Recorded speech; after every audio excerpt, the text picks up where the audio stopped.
have Marshall Lee here with me because I needed another mother on set. All the girls were in St. George, and I needed someone to talk about this topic. Yeah. Well, and unfortunately in St. George, I think that record-breaking heat actually melted something. Melted all of our equipment. We don't even have our connection with them right now. Yeah.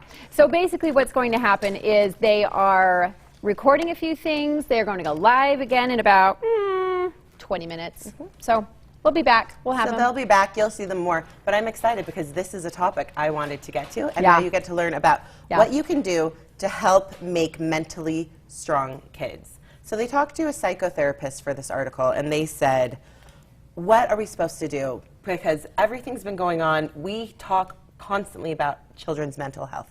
I'm glad that as a culture we are coming up more in society, being more aware, but we aren't just addressing the issues, we're looking at how to actually make a change and help our kids be more resilient. So let's talk about the 7 things that you can do actually to have mentally strong kids and what they need to do to be mentally strong. So the first one is they empower themselves. Okay, the way that they are empowering themselves is they are not, they feel empowered when they don't depend on other people to feel good. I think this one is so important actually to have, like I have 3 kids. I don't know that I've even said that on the air, but I have 3 kids. I have 3 boys, 13, 8, and 4. And I feel like my 13-year-old, I don't know if it's because he's the first child, the oldest child, but I feel like that is one thing where I try so hard to empower him mentally to be stronger. Especially, I think we focus a lot on grown-ups and how we need to be mentally stronger, and I don't know. I think hard. It's so hard. It's I don't so know. hard. I don't even know the right. Well, do and they it's have hard tips? for me to parent the kids and help them do it when I feel like I'm failing at so many of these myself. So these could also apply to you if you're needing this at home. Yeah. So it's saying, I know that I talk to my kids about, and myself, that you are the only one that can make yourself happy. You are in charge of that. I think another way we're actually keeping our kids from being able to empower themselves is by doing everything for them. You need to set them up for success by allowing them to do things on their own. Give them responsibility, prove to them that they can do it, and then they'll be more confident in that. So how are you? Are you good at that? Because I actually feel like I do too. What am I good at, Marshall? Everything. You're a 10. Well, and I feel like lots of times it's well-intentioned. You're trying to do things for your kids because you want to make it easier for them or because you don't have time for them to do it.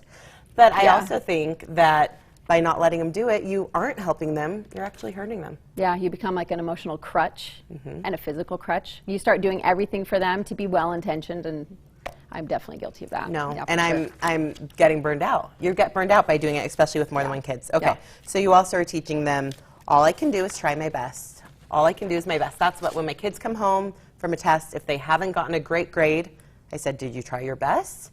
Because that's what matters. If they didn't try their best, I'm like, okay, well, yeah, then you deserve that, and next time you're going to work harder. Yeah. So that's a way to empower them. Okay, I love the next one because it is they need to adapt to change.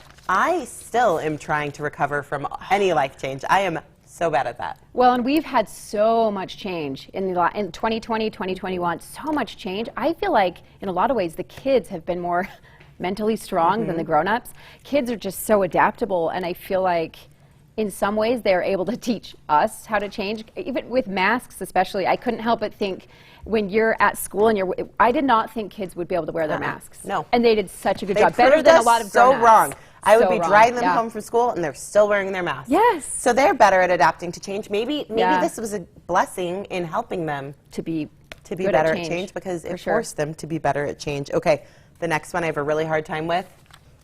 They need to know when to say no. I am so bad at that. Which, you know, I mean, you just need to practice. And a good tip, one last tip before we go into commercial break with trying to say no, practice ahead of time. Just come up with polite ways that you can do it. Yeah, set boundaries. Yeah, set boundaries. Okay, we'll be right back.